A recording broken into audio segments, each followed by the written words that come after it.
A priori, ça démarre. Ah. Bonjour à toutes et tous. Voilà. Bon, ça démarre.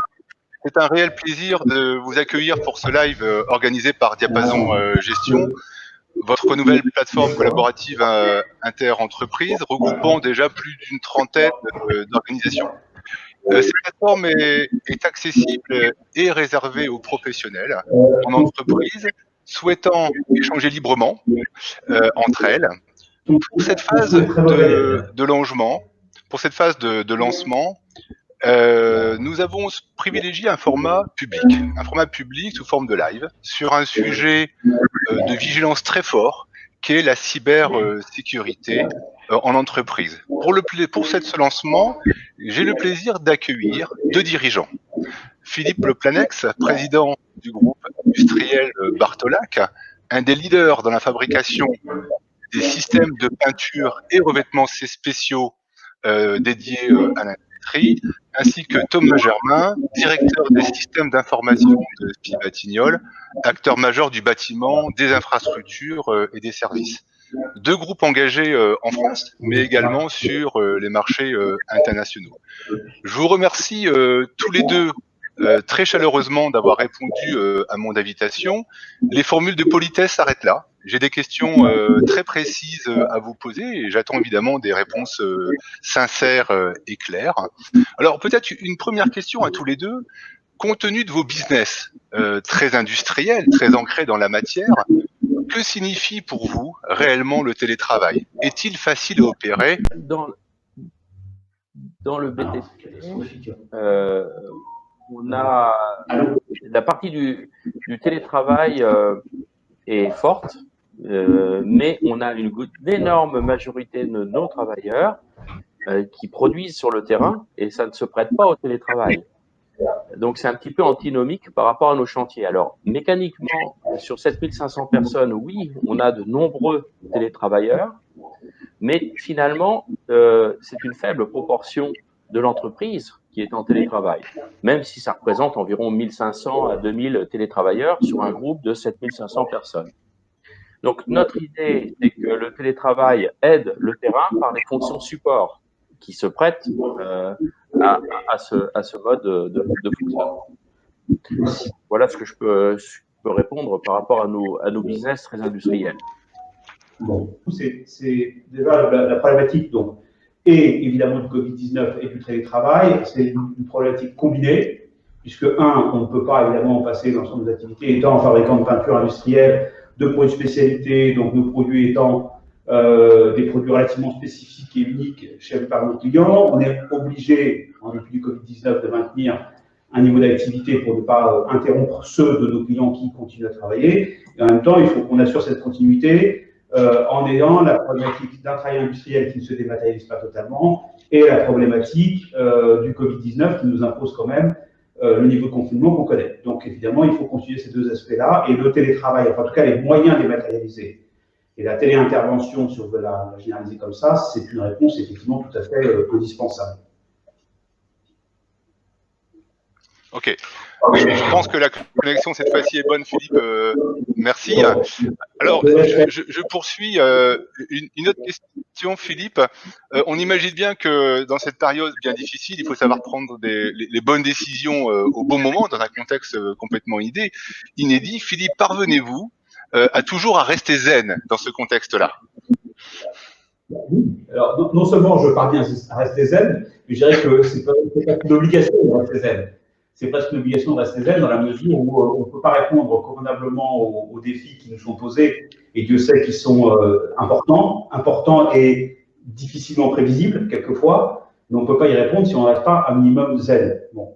En même temps, si les défis eux-mêmes sont imprévisibles et s'ils ont une dimension qui dépasse tout ce qu'on avait pu imaginer jusqu'alors, on s'aperçoit que dans beaucoup de cas, les mesures et les processus de décision qu'on est habitué à mettre en place dans des situations complexes restent valables. Après, le nombre de paramètres à prendre en considération change évidemment, mais le processus de décision, lui, se maintient.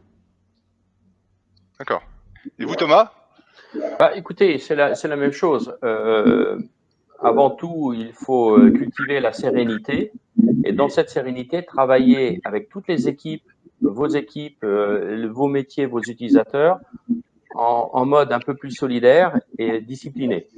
On s'aperçoit, comme le disait Philippe, que la préparation est essentielle, effectivement, parce qu'une fois lâché, entre guillemets, en télétravail, une nombreuse population, si elle n'est pas préparée, elle va peut-être se perdre, alors qu'il faut s'en tenir au processus préparé et au processus entraîné de l'entreprise et éviter de trop improviser autant que faire se peut. Car en improvisant, on prend des risques. Voilà. Et si on peut, simplement pour vous permettre, si on peut ajouter à ça, la partie télétravail et que ça suppose de moyens d'organisation derrière n'est pas quelque chose de nouveau ou quelque chose qui apparaît avec la période que nous traversons. C'est la période que nous traversons change l'ampleur de cette diffusion, mais pas les principes de base. Et donc, y compris pour des entreprises de taille réduite, comme c'est le cas de la nôtre, ces principes de base, si on les a déjà acquis d'une certaine façon, et on les a déjà acquis parce qu'on les utilise aujourd'hui, et si on sait les démultiplier en respectant, comme vient de le dire Thomas, les principes qui ont conduit leur mise en œuvre jusque-là, il n'y a pas de raison qu'on ne puisse pas les déployer. Après, il y a des faits de marche, il n'y a pas de raison qu'on ne puisse pas les déployer. Exactement. Alors, venons justement sur ces enjeux de cybersécurité. Et bon, les médias nous ont rapporté de nombreux cas bien embarrassants. On a tous entendu parler de systèmes de visio qui ont été infiltrés par des personnes non désirables avec des comportements bien malveillants, des mails frauduleux dont l'authenticité est impossible ou plus difficile à contrôler parce que justement les télétravailleurs n'ont plus leurs collègues pour les vérifier, des hackers qui pratiquent ce qu'on appelle le phishing. Alors en français on parle de hameçonnage, donc qui revient à aller piquer des données personnelles sur les PC des travailleurs internautes, mais aussi au détriment des entreprises. Donc la question fondamentale qu'on se pose, je pense, aujourd'hui, c'est est-ce que le télétravail augmente considérablement les risques de sécurité pour les entreprises? Est-ce que les entreprises sont armées face à ce risque? Comment s'organiser et quelles bonnes pratiques mettre en place? Alors peut-être que justement, et je rebondis sur ce que vous disiez Philippe et Thomas, premier point, quelles organisations techniques supportent dans vos entreprises la mise en place de ce télétravail? Est-ce que vos collaborateurs s'organisent librement dans le choix des outils? Est-ce de nouvelles façons de collaborer, de nouveaux process qui précisément comporteraient de nouveaux risques? Peut-être Philippe. Alors, très clairement là-dessus, je ne pense pas, parce qu'on parle, ne serait-ce que les deux points qui ont été évoqués, le phishing et l'hameçonnage, ces deux points-là, ils existent aussi bien en classique qu'en télétravail, si je puis m'exprimer ainsi. Donc le télétravail en soi n'est pas forcément un facteur qui accroît ça. Après, ce qui accroît le risque, si on veut considérer uniquement la problématique du télétravail, c'est que il faut faire du télétravail, il faut faire des procédures, il faut effectivement mettre ces infrastructures en utilisant ce que l'on connaît et ce que l'on maîtrise. C'est-à-dire qu'effectivement, le vrai risque, il n'est pas dans le télétravail, le vrai risque, il est de construire un télétravail sur une base qui n'a été ni expérimentée ni réfléchie. Donc le risque vient de l'infrastructure, on va dire plus ou moins fiable, plus ou moins solide, que l'on mettrait en place dans l'urgence et sans recul ou avec le refuge de la fausse bonne solution parce qu'elle est immédiatement disponible, mais qu'elle n'est absolument pas sécure de l'autre côté. Voilà. Donc je ne pense pas que le télétravail en tant que tel accroisse le risque par le principe qu'il recouvre. Après, effectivement, il ne faut pas faire du télétravail avec n'importe quoi. Après, on aura l'occasion certainement de discuter, c'est qu'au-delà de ça, effectivement, quand on démultiplie le nombre de télétravailleurs, après, on démultiplie le risque lié aux personnes elles-mêmes, non plus au principe du télétravail, mais on aura l'occasion d'en reparler après. Thomas, pour vous? Oui, les collaborateurs, il ne faut pas les laisser s'organiser librement. On a mis en place plusieurs moyens différents de connexion qui sont adaptés selon les métiers, selon les besoins de nos collègues, de nos utilisateurs, donc finalement qui sont adaptés aux usages qui ont toujours du sens dans cette modalité de télétravail depuis les salons, les bureaux, les domiciles, les appartements de nos collaborateurs. Donc des pratiques qui sont différentes dans la connexion, dans l'accès à l'information, mais finalement des modes de travail qui doivent rester identiques. Ça passe par beaucoup de communication éducative, entre guillemets, si je puis dire, de consignes à faire respecter et de procédures à faire appliquer. Et finalement, ces procédures doivent ressembler le plus possible à ce qui existait avant le confinement, avant le télétravail massif dans les murs de l'entreprise. Et enfin, il faut renvoyer les gens à une utilisation responsable, ne confondent pas informatique personnelle avec informatique professionnelle, car cette façon de faire pourrait cultiver des pertes d'identité numérique qui pourraient profiter aux pirates. Je vais citer un exemple. Zoom s'est fait pirater toutes ses identités numériques. Alors, c'est bien de faire un Zoom pour faire un apéro Zoom, sauf que c'est en vente libre sur le dark web. Voilà. Et donc, le télétravail peut cultiver des interpénétrations des sphères personnelles et professionnelles qui peuvent ensuite nous poser des problèmes. Alors, pour revenir et conclure sur la communication, le secret, c'est de répéter. Enseigner, c'est répéter, sans mettre en défaut les gens, bien sûr, de relayer cette communication par de multiples canaux de l'entreprise, le management, les opérationnels, les utilisateurs, etc., avec énormément de pédagogie. Oui, alors j'entends bien, donc si je comprends, ne peut être mis en place efficacement dans un délai aussi court que ce qui fonctionnait déjà bien avant. Je comprends bien. Pour autant, ma question c'est que le télétravailleur n'est-il pas plus vulnérable seul dans ce confinement et contre quel risque vous devez finalement lutter dans cette configuration particulière, Thomas? C'est très simple, effectivement. C'est l'usage personnel sur des matériels de l'entreprise ou à la rigueur des usages d'entreprise sur des matériels personnels. Donc, tout ça mélange l'identité numérique. Pourquoi? Déjà, il y a de l'isolement, il y a du stress, il y a de l'ennui, il y a le quotidien de la maison également. Il y a le quotidien de la maison, on l'a vécu en début de live avec une connexion qui voulait pas se chauffer. Bon, il y a des enfants, il peut y avoir des pertes de repères. Donc, du coup, comme on a beaucoup plus de stress à once, en une fois, on peut avoir une baisse de vigilance induite. Et c'est le plus gros risque. Dans ce sens-là, la problématique numéro 1 du télétravail, c'est surtout qu'elle repositionne le télétravailleur dans un environnement de travail inhabituel. Donc, ce n'est pas le moyen informatique lui-même ou le moyen d'architecture qui pose le problème. S'il est effectivement, comme on l'a dit précédemment, s'il a déjà été pensé, s'il a déjà été éprouvé et s'il est conforme aux règles de bonne pratique de l'entreprise. Mais par contre, le télétravailleur, lui, se retrouve dans un environnement dont il n'a pas l'habitude. Et ce comportement-là peut induire de sa part des pratiques qui divergent des procédures normalement applicables dans l'entreprise. Des gens qui ont l'habitude de travailler dans 2 bureaux côte à côte et qui vont pouvoir checker assez rapidement l'information parce qu'ils ont effectivement une proximité qui leur permet naturellement de faire ça, se retrouvant isolés dans un lieu repositionné, peuvent effectivement perdre certaines habitudes de contrôle ou certaines habitudes de recoupement d'informations. Voilà. Donc effectivement, les gens qui sont habitués au télétravail ne vont pas être perturbés, les gens qui n'y sont pas peuvent, comme l'a dit Thomas, subir beaucoup de facteurs d'influence, notamment psychologiques ou de pratiques, confondent les environnements personnels et professionnels, et là peuvent arriver des risques. Alors, pour limiter précisément ces risques, quelles mesures particulières avez-vous prises et puis, sont-elles acceptées, mises en œuvre, et comment savez-vous qu'elles sont réellement mises en œuvre? Thomas, peut-être. Alors, effectivement, des restrictions supplémentaires ont été mises en place, avec des mesures aussi de rationnement, de répartition de charges, etc. Vous dire le contraire serait vous mentir.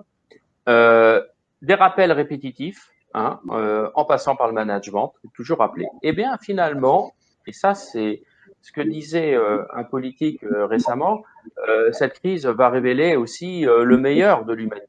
Eh bien, c'est très bien accepté au global. Car les gens réalisent que, in fine, c'est pour leur seul bien, parce que c'est leur seul lien qui reste. Sinon, en confiné, imaginez le confinement avec le B3310 de Nokia il y a 20 ans. Et cela légitime tout ce qu'on met en place pour préserver et cultiver ce lien. Très bien. Non, Philippe? Je suis parfaitement d'accord. Le principe, alors, après, le pouvoir de contrôle que l'on a, il est forcément limité, puisqu'on n'est pas effectivement en permanence avec les personnes. Néanmoins, d'abord, il y a le retour aux fondamentaux, donc effectivement, rappeler les bonnes pratiques.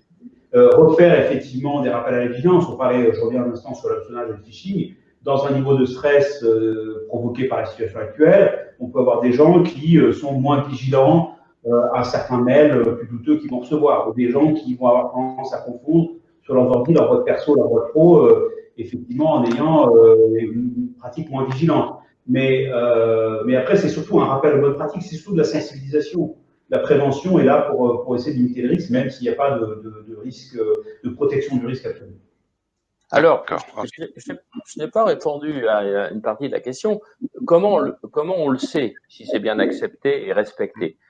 Alors, moi, j'ai mis en place, même avant le confinement, avant la crise sanitaire, une organisation ad hoc pour suivre cela, le mesurer, pour en parler aussi, pour en faire en sorte que ce n'est plus un tabou. Et c'est vrai qu'on le mesure quotidiennement, pour ne pas dire à l'heure, même plus qu'au jour le jour.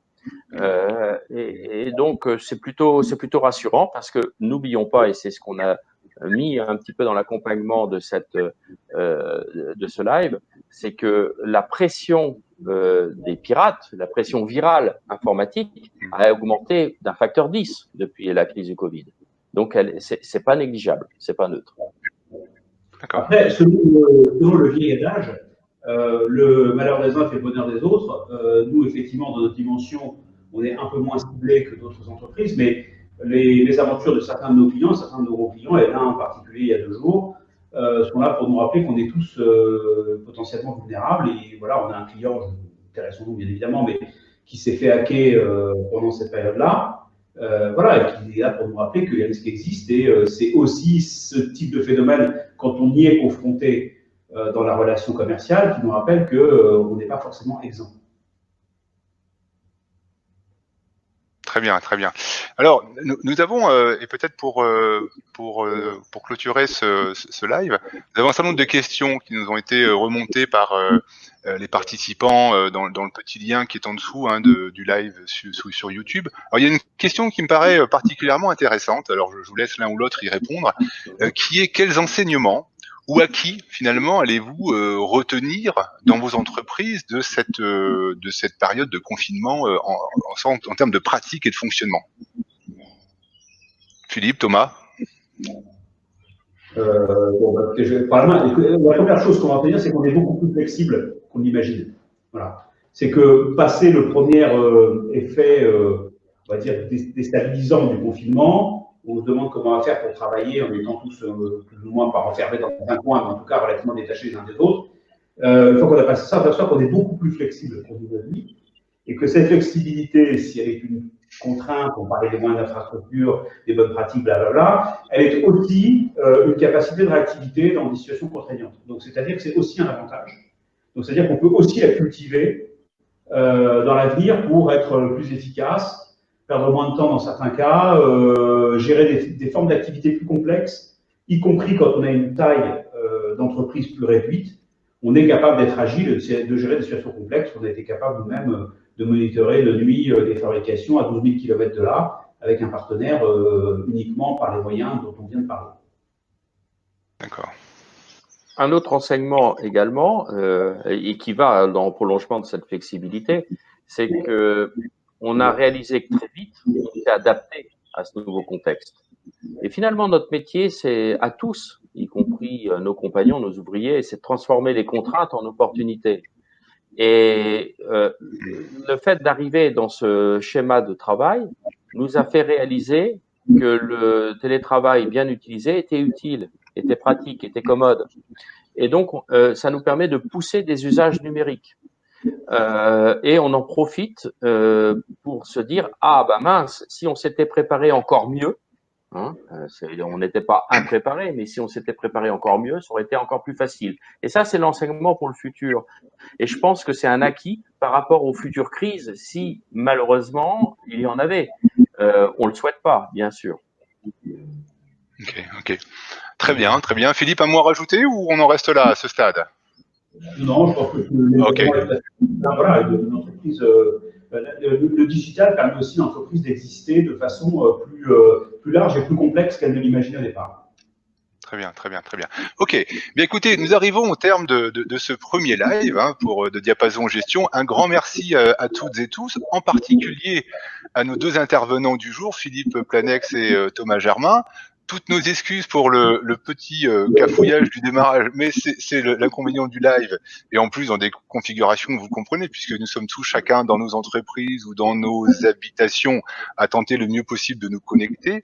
Alors, 2-3 précisions. Pour davantage d'informations sur les réflexes et risques cybersécurité, je vous renvoie vers un lien qui est très intéressant sur un site gouvernemental qui est cybermalveillance.gouv.fr. Vous y retrouverez toute une série d'informations très pratiques pour justement vous préserver et protéger au mieux vos entreprises. Par ailleurs, j'invite tous les professionnels en entreprise, directeurs généraux, directeurs financiers, directeurs des systèmes d'information à nous rejoindre. À rejoindre Diapason Gestion. J'ai besoin de vous pour accélérer le développement de cette plateforme inter-entreprise, plateforme qu'on rejoint d'ailleurs Monsieur Planex et Monsieur Germain. Rejoignez-nous. Vous y retrouverez d'ailleurs cet enregistrement que Romain, que je remercie en régie, a géré sur un plan technique et qui nous rediffusera sur Diapason Gestion. Et donc vous retrouverez l'enregistrement et vous pourrez retrouver d'autres entreprises qui progressivement rejoignent la plateforme parce qu'elles souhaitent avoir un lieu d'échange libre entre entreprises pour partager de bonnes idées, de bonnes pratiques, des trucs et astuces qui permettent à chacun de s'améliorer. Alors, pour ma part, je remercie encore chaleureusement nos deux intervenants. Je vous donne rendez-vous. Nous tenterons d'organiser un prochain live avant fin avril. Et je pense que le prochain sujet pourrait être la gestion des contrats. Pourquoi ? Beaucoup d'entreprises ont, à partir du 15 mars, dû prendre, on l'a évoqué tout à l'heure, des décisions souvent rapides, des fois un peu brutales, de suspension de contrat, sans toujours avoir complètement analysé les risques juridiques liés à ces contrats. Ce sera intéressant de faire un point ensemble sur ce que signifie et comment appréhender au mieux les risques liés à ces contrats. Voilà. En attendant, je vous souhaite à tous une très belle soirée. Encore un grand merci. Encore nos excuses pour ces quelques difficultés du live que vous comprenez bien. Merci Thomas, merci Philippe. Très belle soirée à tous. Merci David. Merci beaucoup. Merci.